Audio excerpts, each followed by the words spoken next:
Hello, and welcome to Pro Trader Strategies Market Commentary for Thursday, April the 13th. My name's Eric Wilkinson. Some of you may recognize me as the Wolfman from CNBC, Fox Business, or even the Wall Street Journal for my commentary on everything from economic to geopolitical and market analysis. Please keep in mind that everything that we talk about in these daily market commentaries is not a solicitation to buy or sell any of these securities or strategies. At the end of the day, I'm here to teach you some different strategies that you can implement into your portfolios, but please do that in your own way. The reason why I can't give you a recommendation on a particular stock or strategy is because I don't know your risk parameters. I don't know what's in your portfolios, and therefore what I'm doing could be counterintuitive to what you are already doing. Having that out of the way, let's get this on. A little bit of economic data today. Across the pond, we got German final CPI came in at 0.2%, right in line with expectations, as well as the French CPI came in line with expectations at 0.6%. And then in Great Britain, we got the credit conditions actually survey. I didn't get that credit conditions survey, but here in the United States, we got PPI came in, which is Producer Price Index. That came in at negative 0.1%, was expected to be a positive or right at unchanged. Now, some people might think that that is good, lower inflation in a sense. Producer Price Index, it's the index what producers are getting for their goods in a sense. And when that goes down, that's good for the consumer, right? Well, it usually comes back to, have you ever seen a company actually lower their prices just to help out the consumer because their margins were a little bit better? Well, if we got better margins, maybe we can just lower it a bit to help out the consumer. No, that's not necessarily the case. With this, when it goes down, it's usually a demand issue, meaning that the consumer isn't demanding their product as much. And when it goes up, it's usually because they're seeing inflation and they're passing some of that off onto the customers. So that's the way the corporations kind of work, right? Well, with the Producer Price Index as a whole, it includes alcohol, retail, and energy in a sense. And the only thing that we saw increase necessarily was the alcohol sales and the energy going higher. The demand for some of the ancillary things like clothing, shoes, things like apparel, things like that. That's what actually saw the pullback in demand. Now, when times get tough, we always see alcohol sales actually increase, and so with cigarette smoking, some of the sin tax type or the products that are sin tax, if you will, those products usually have a tendency to push higher. So keep that in mind going forward. And we saw it show up in the core PPI, came in unchanged, but it was supposed to increase by 0.2%. So not really a great number there, despite the fact that it does pull back. That has a tendency to make people think, well, hey, it's not too bad. But when we're seeing that happen, it's usually because of the demand issues coming up. So that is why that is not good when you see that pullback. Anyway, on to University of Michigan consumer sentiment. Actually came out a little bit higher than expected at 98. Was expected to be 97.1, so a little bit higher than expected. And the University of Michigan inflation expectations came in at 2.5%, which was right in line with expectations. That's what we've kind of been seeing throughout. And then natural gas storage came in at a 10 billion cubic feet build, was expected to be a 5 billion cubic feet build. And it's a national holiday or a bank holiday in New Zealand and in Australia. So anyway, on to the overall markets. We've got crude oil coming off a little bit, down about 72 cents for the most part, and on to gold futures, kind of topping out a little bit. Gold futures are pushing higher as it's a flight to quality, as the equities are looking a little bit bearish anyway. As of late, we still have the bonds in positive territory, almost up a point on the day. It's kind of a flight to quality, if you will, again with the bearishness, VIX rising. It's a little bit of fear in the market as to whether or not we're going to have a bit of a correction. So there's only a couple of places to put your money as a safe haven, bonds being one of them, despite the fact that I don't really see the Fed holding off on interest rate increases and or let alone lowering interest rates. So anyway, I've got a trade for that in a little bit. Now we've got the Dow Jones Industrial Average down almost 40 points, but it is holding rock steady on this 50-day moving average. Bears really need to push below this. It's been bouncing off that quite a bit and settling above it for the last several days. We still haven't gotten the 9-day to cross over that 50-day, which starts increasing that bearishness a little bit. But as long as the bulls can keep above that 50-day, they are looking a little bit better.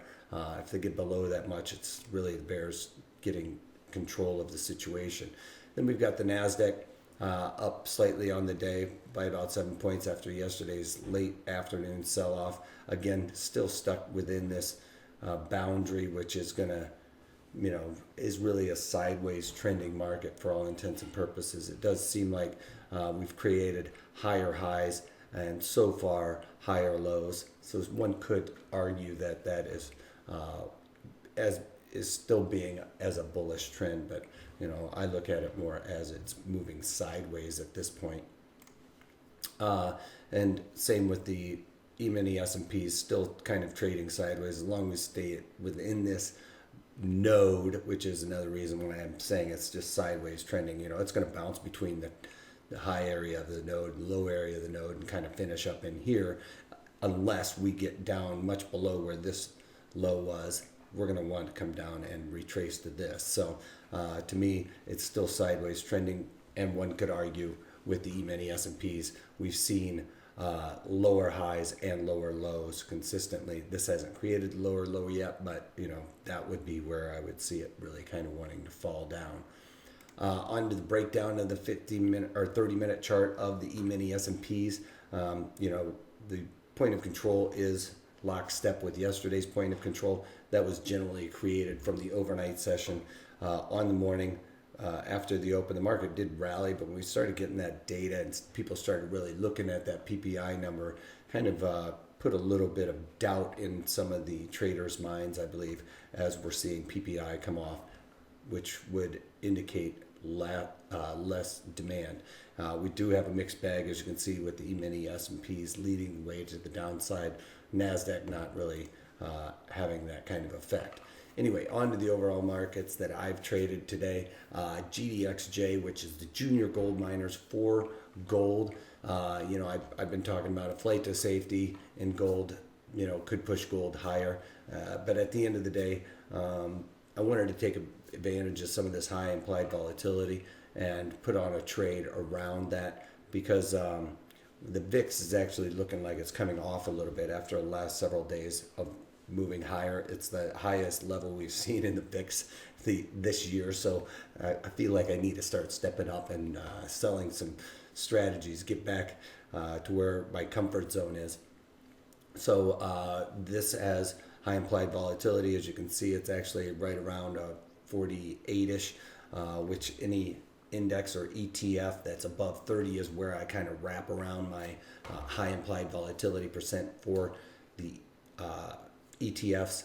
This meets that. We're also stuck right there on the point of control, which should act as a magnet. So I've kind of got some boundaries there with that. So I threw up some fib levels and was able to basically pin both my fib levels on this one. So I probably can try and pull up a drawing real quick. Let me see if I can get to the Fibonacci. I already have it on. So I'll just do this really quick and dirty and just throw it down there like that. And I went into the May and sold the 32 puts and the 44 calls. So as you can see here, the 44 calls the 44 calls is where I sold them. As you can see, I'd get above and right here at the value area high, and the 32 puts that I sold is kind of in relation to the 23% retracement on the Fibonacci, and just so happens to kind of line up there with that value area low. So all those things being equal, we're stuck there right at the 32 fib. That's where the point of control is. I'm giving myself a lot of room to the upside to the 61 fib and below the 23 fib. All of those things matching up right in line with the value area high, the value area low. Those should act as major support and resistance, just the way everything's kind of come together there. And in that strangle, I was able to collect $1.02 with that high implied volatility. So I just couldn't pass that one up. I was actually looking to just sell some calls, and then started looking at it, seeing that the value area high and the value area low lined up with the Fibonacci level, and just kind of made it a no-brainer for me to create that strangle. Then on to TLT. TLT looks like it's having a topping out. I've talked about this several times. I think that the Fed is not going to start lowering interest rates. I think the Fed is going to continue on this path of just slightly gradually increasing interest rates, which bonds are kind of already pricing in. So with that, thought it got a little bit overdone, but again, high implied volatility in TLT. I decided to go in with a strangle in it as well. I was just going to sell calls in that, but decided, it's going to get stuck on that point of control the way I feel. So, and I would be below a high volume node here. So at the end of the day, that will act as a little bit of support if it happens to come down there. So I again went into the May, sold the 118 puts and the 128 calls. So I got a 10 tick wide spread on this. So the 128 is well above here, and the 118s, down below at least this node here. So I've got a nice big wide area to play with. Another thing is, I really don't see it wanting to come up and covering this gap. That is the risk that I have to worry about, but I don't really see that happening unless we really see some horrible data coming out or something terrible happening. So in that, I did that 118, 128 strangle, collected 99 cents for it. So looking for volatility to come out and theta decay, take those off for 50% of my max profit. The other trade that I was looking to get out of and it's just not working out is Deer. Deer is right against this 50-day moving average.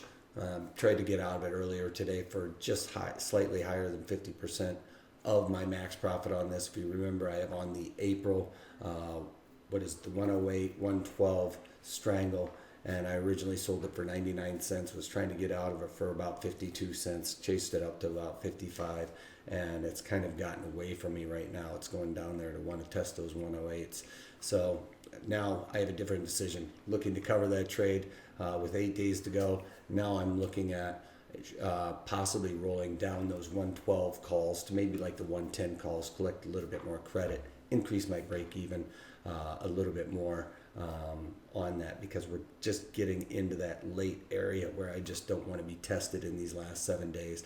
Put this on as a late trade anyway.